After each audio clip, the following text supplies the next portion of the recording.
What is uninsured cost? Who is responsible for insurance? Dear student, हम लोग पढ़ रहे हैं बिजनेस केस स्टडी कर रहे हैं स्पेशली सेफ्टी के रिगार्डिंग।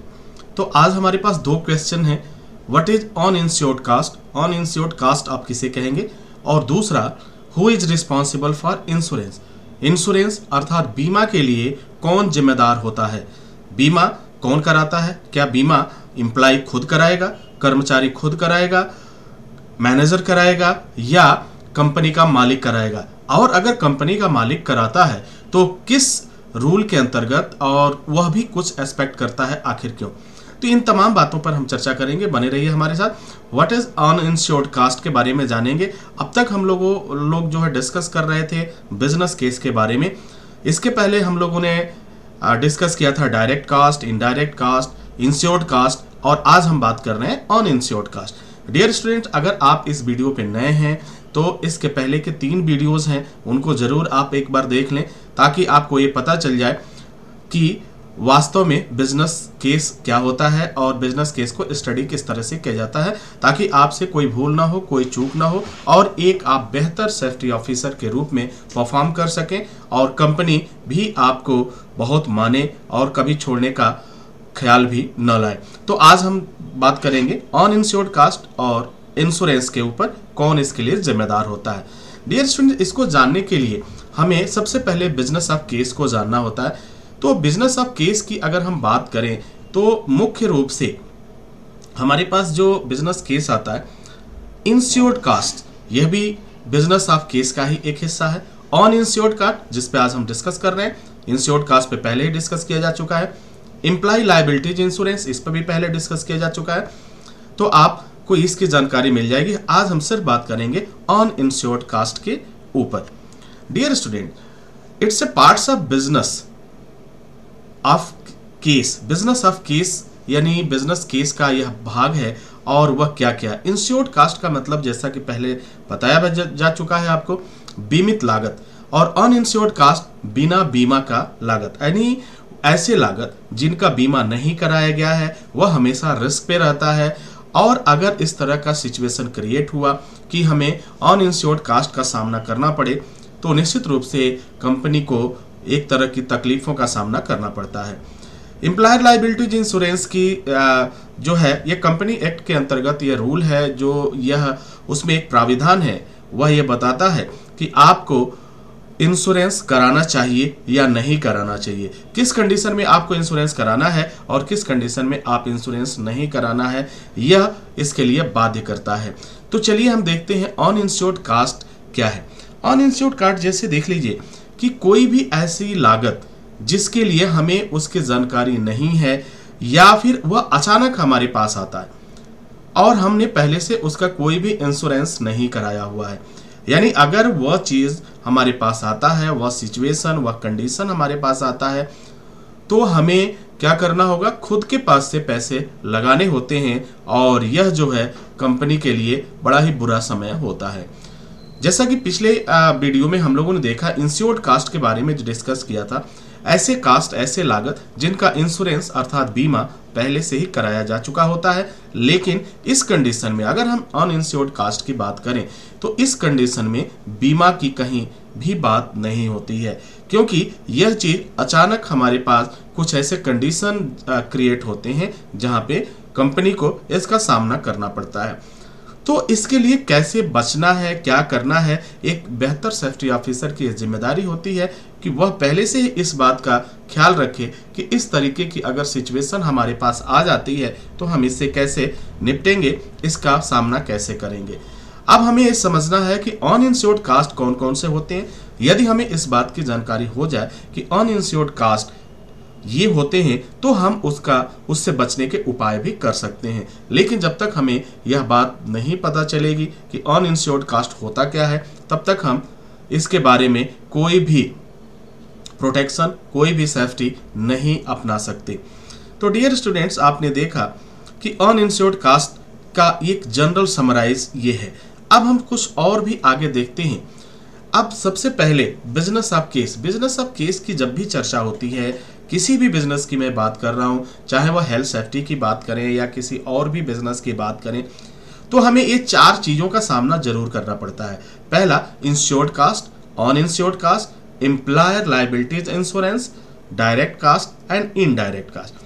तो बहरहाल हम इस पे चर्चा नहीं करेंगे, ये डिस्कस हमने इसलिए किया, यहाँ पे ये पॉइंट इसलिए दिया गया ताकि आपको पता चल सके कि बिजनेस ऑफ केस के यह हिस्से होते हैं, ये भाग होते हैं, जिसमें से बाकी हिस्सों पे, बाकी पार्ट्स पे हम लोग पहले डिस्कशन कर चुके हैं, इस पे बताया जा चुका है। आज हमारी बारी है केवल डिस्कस करने की अनइंश्योर्ड कास्ट की। अब अनइंश्योर्ड कास्ट जो होता है, वो 12 अनइंश्योर्ड कास्ट हैं ऐसे जो काफी महत्वपूर्ण हैं, जो मुख्य जो हैं वह 12 अनइंश्योर्ड कास्ट होते हैं। एक एक करके देखेंगे और ये जानने की कोशिश करेंगे कि यह अनइंश्योर्ड कास्ट क्यों है। पहला पॉइंट अगर आता है, अगर हम बात करें तो प्रोडक्शन डिले। प्रोडक्शन डिले, हर एक कंपनी किसी न किसी चीज का प्रोडक्शन करती है, कोई ना कोई प्रोडक्ट बनाती है। अगर उसके प्रोडक्शन में डिले होता है तो वह कॉस्ट जो एसोसिएट होता है, वो कॉस्ट जो क्रिएट होता है, उसके लिए वह सीधे तौर पे किसके कैटेगरीज में जाता है, अनइंश्योर्ड कास्ट। क्योंकि प्रोडक्शन डिले का सवाल ही नहीं पैदा होता, क्योंकि हम सारी व्यवस्था करके रखे हैं, फिर प्रोडक्शन डिले क्यों होगा, कंपनी तो ये मानती है। लेकिन इसमें वह प्रोडक्शन डिले भी होता है। कई ऐसे सिचुएशन आते हैं, जैसे मान लीजिए कि एक एग्जाम्पल, अचानक कुछ ऐसे कंडीशन आ गए, साइक्लोन आ गया, तूफान आ गया, अर्थक्वेक आ गया, या कुछ इस तरह की महामारी आ गई, फ्लड आ गया, बाढ़ आ गया, तो इस दौरान आप क्या करेंगे। कंपनी ने तो कभी ये सोचा नहीं था कि अचानक हमारा काम चल रहा होगा और प्रोडक्शन हमें देना होगा, डिलीवरी करना होगा, उसी समय बाढ़ आ जाएगा, उसी समय अर्थक्वेक आ जाएगा, उसी समय कोई महामारी, कोई ऐसी बीमारी आ जाएगी। कभी उसने सोचा नहीं, क्योंकि अगर वो पहले से सोचता, पहले से उसको जानकारी होती, तो निश्चित रूप से वह क्या करता, उसका इंश्योरेंस करा के रखता, ताकि अगर इस तरह की सिचुएशन आए तो हम उसे निपट सकें। दूसरी बात हम करते हैं प्रोडक्शन डाउन टाइम। अगर जो प्रोडक्शन का हमारा टाइम है, प्रोडक्शन जो है वो डाउन जा रहा है, प्रोडक्शन का जो टाइमिंग है प्रोडक्शन का, तो ये इसमें अगर हमारी गिरावट आती है तब भी हमें अनइंश्योर्ड कास्ट का सामना करना पड़ता है। यह भी एक ऐसा कास्ट है, एक ऐसा कंडीशन है जिसके बारे में पहले से कोई जानकारी नहीं होती है। Loss of raw material. अब एक बात आती है लॉस ऑफ रॉ मटेरियल। अब प्रश्न, आपका रॉ मटेरियल लॉस क्यों होगा? तो जरा इस कंडीशन के बारे में एक बार सोचिए। रॉ मटेरियल उस कंडीशन में आपका लॉस होता है, नुकसान होता है, जब कोई एक्सीडेंट पाया जाता है। आपका काम चल रहा है, आपका प्रोडक्शन चल रहा है, आपने कभी भी, कंपनी ने कभी भी ये नहीं सोचा, एम्प्लॉयर ने कभी भी ये नहीं सोचा कि हमारी कंपनी में कोई एक्सीडेंट होगा, कोई कैजुअलिटी होगा। तो अगर यह कंडीशन आता है तो वहां पे आपका मटेरियल्स भी लॉस होता है, और फिर टाइमिंग भी लॉस होता है, प्रोडक्शन भी डिले होता है, प्रोडक्शन डाउन टाइम भी होता है। ये सारी चीजें एक दूसरे से कनेक्ट होती चली जाती हैं, जिसके लिए कंपनी को परेशानियों का सामना करना पड़ता है। अब नेक्स्ट पॉइंट की अगर हम बात करें, एक्सीडेंट इन्वेस्टिगेशन टाइम। अगर एक्सीडेंट हुआ है तो जाहिर सी बात है उसकी जांच होगी। अगर वो जांच होता है तो उसमें जो समय लगता है, उस दौरान आपका ना तो प्रोडक्शन का कार्य हो पाता है, ना कोई कार्य हो पाता है, सारा कार्य क्या होता है, बाधित होता है, रुका हुआ होता है। तो उस समय भी तो अगर हम कह सकते हैं एक्सीडेंट इन्वेस्टिगेशन टाइम भी क्या है, अनइंश्योर्ड कास्ट है। अब हम बात कर लेते हैं क्रिमिनल फाइन्स की। क्रिमिनल फाइन्स, कभी कभी क्या होता है, कंपनियां कुछ चीजों को अवॉइड करती हैं और वहां पे कुछ ऐसी सिचुएशन, कुछ ऐसे कंडीशंस होते हैं, थोड़े से चंद पैसों के लिए या फिर कंडीशन जो भी हो उसके लिए इन्हें अगर पाया जाता है, अगर एक्सपोज हुआ, अगर फाउंड किया गया, पता चला कि इस तरह की ये क्रिमिनल एक्टिविटीज चल रही थी, उसके लिए एनफोर्समेंट अथॉरिटी या जो भी नेशनल स्टैंडर्ड पे या इंटरनेशनल स्टैंडर्ड पे जो अथॉरिटीज है, जो पावर में है, वह क्रिमिनल एक्टिविटीज के लिए फाइन लगाता है, और यह फाइन भी अनइंश्योर्ड कास्ट के अंतर्गत जाता है। अब बात करते हैं लीगल कास्ट। जो भी लीगल कास्ट है, अब तक हमने जितने भी लीगल कास्ट के बारे में स्टडी किया, वह सभी लीगल कास्ट आपके अनइंश्योर्ड कास्ट के अंतर्गत आएंगे। इट मींस अनइंश्योर्ड कास्ट के कैटेगरी में आएंगे। अब बात कर लेते हैं नेक्स्ट नंबर की, सिक पे इंजर्ड वर्कर। अगर कोई काम के दौरान, ड्यूटी के दौरान कोई वर्कर इंजर्ड हो जाता है तो जो सिक पे देना होता है, बीमारी के लिए जो खर्चे देने होते हैं, यह भी हमारा एक अनइंश्योर्ड कॉस्ट होता है। डियर स्टूडेंट, अब इसके बाद नेक्स्ट नंबर की बात आती है ओवर टाइम। जब आपका प्रोडक्शन डिले हो जाएगा, जब आपके यहाँ कोई इस तरह कंडीशन आएगी, तो जो भी आपने ऑर्डर लिया हुआ है, जो भी आपको प्रोडक्शन देना है, ताकि लोगों का भरोसा ना टूटे, आपका रेपुटेशन लॉस ना हो, तो उस काम को पूरा कराने के लिए आप ओवर टाइम करेंगे, ओवर टाइम की व्यवस्था करेंगे। और जब ओवर टाइम कराना होगा तो या तो भी उन्हीं लोगों को आप एक्स्ट्रा टाइम लेंगे उनसे, या फिर नए लोगों को आप बढ़ाएंगे। तो यह भी एक इंश्योर्ड कास्ट जनरेट करता है। अब हम बात कर लेते हैं ट्रेनिंग फॉर न्यू एम्प्लॉय। अगर आप न्यू एम्प्लॉय रखते हैं किसी एक्सीडेंट के बाद, किसी दुर्घटना के बाद, तो उनकी जो ट्रेनिंग पे की लागत आती है वह भी हमारा जो है ऑन इंश्योर्ड कास्ट के क्राइटेरिया में आता है। नेक्स्ट पॉइंट की अगर हम बात करें, न्यू एम्प्लॉय हायरिंग। जब भी आप न्यू एम्प्लॉय को हायर करते हैं यानी काम के लिए रखते हैं, तो इसके में भी जो लागत आती है ये सभी लागत ऑन इंश्योर्ड कास्ट के में जाते हैं। तो डियर स्टूडेंट, आपने देखा है कि एक एक करके ये जितने भी पॉइंट्स हैं, ये ऐसी सिचुएशन है जिससे कभी भी कोई कंपनी मुंह नहीं मोड़ सकती और ना ही भाग सकती। चाहे वह मजबूरी में करे या जैसे भी करे, उनको इस प्रोसेस से गुजरना ही पड़ता है। अब हम बात कर लेते हैं नेक्स्ट पॉइंट की, लॉस ऑफ बिजनेस रेपुटेशन। तो लॉस ऑफ बिजनेस रेपुटेशन जो होता है, ये सबसे बुरा वक्त होता है, बुरा होता है इस पॉइंट के लिए, जब किसी भी कंपनी का बिजनेस रेपुटेशन जो होता है वो समाप्त होता है या फिर उस पर प्रश्न चिन्ह लग जाता है, तो समझ लीजिए कि उस कंपनी की स्थिति कितनी बुरी हो सकती है। यहाँ तक कि कंपनियों के बंद होने की नौबत भी आ जाती है, और देखा गया है कि बहुत सी कंपनियां बंद भी हो चुकी हैं।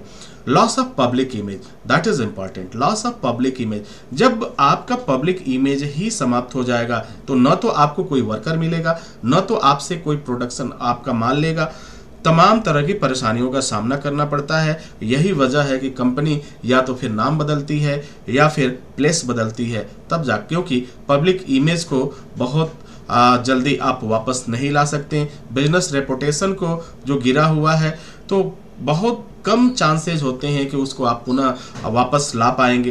तो डियर स्टूडेंट, देखा आपने कि ऑन इंश्योर्ड कास्ट जो है, ये 12 पॉइंट ऐसे हैं जो हमेशा किसी भी बिजनेस के लिए काफ़ी इंपॉर्टेंट होते हैं। तो अगर जब भी आपकी ऑन इंश्योर्ड कास्ट की बात आए, तो आप ये 12 पॉइंट हमेशा ध्यान में रखें। 12 पॉइंट्स हैं, दैट इज इंपॉर्टेंट। अगर आप ड्यूटी कर रहे हैं या फिर आपको एक बेहतर परफॉर्म करने में ये काफ़ी आपकी मदद करेगा। अब हम बात कर लेते हैं, who is responsible for insurance. Insurance के लिए जिम्मेदार कौन होता है? तो डियर स्टूडेंट, इंश्योरेंस की जिम्मेदारी की अगर हम बात करें तो इसके कई कंडीशंस हैं। नॉर्मली अगर देखा जाए, ऑलमोस्ट देखा जाए, तो इंश्योरेंस की जिम्मेदारी ड्यूटी के दौरान अगर यह साबित हो रहा है कि आप मेरे वर्कर हैं, आप मेरे एम्प्लॉय हैं, तो वह जिम्मेदारी एम्प्लॉयर की बन जाती है। लेकिन अगर यह साबित नहीं हो पा रहा है कि आप मेरे वर्कर हैं, आप मेरे एम्प्लॉय हैं, उस कंडीशन में एम्प्लॉयर की कोई रिस्पॉन्सिबिलिटीज नहीं है कि वह इंश्योरेंस कराए या न कराए। तो आई होप कि आप इन सारी बातों को समझ चुके होंगे, बखूबी जान चुके होंगे। तो उम्मीद है dear student, uninsured cost से रिलेटेड जो भी कोई डाउट था वो क्लियर हो गया होगा और आप इस चीज़ को समझ चुके होंगे। अगर आपको कोई भी दिक्कत आती है, कोई परेशानी आती है, तो आप हमें मेल कर सकते हैं या फिर हमसे आप बात कर सकते हैं। डियर स्टूडेंट, हमेशा इस बात का ध्यान रखें, जब तक हम बेहतर परफॉर्म नहीं करेंगे तब तक हमें इस दुनिया में कोई पूछने वाला नहीं है। तमाम तरह की बातें होंगी, कुछ अच्छे कुछ बुरे, लेकिन फिर भी हमें अपने आप को इम्प्रूव करते रहना है। हमेशा यह कोशिश ज़रूर करिएगा कि हम अपने आप को बेहतर कर सकें। यदि आप भी हेल्थ सेफ्टी में, फायर सेफ्टी में, इलेक्ट्रिकल में या किसी भी ऐसे प्रोफेशनल टेक्निकल जॉब में इंटरेस्टेड हैं और कोर्स करना चाहते हैं, तो आप इंडिया से कर सकते हैं। SST इंस्टीट्यूट एक बेस्ट इंस्टीट्यूट है जहां पर आपको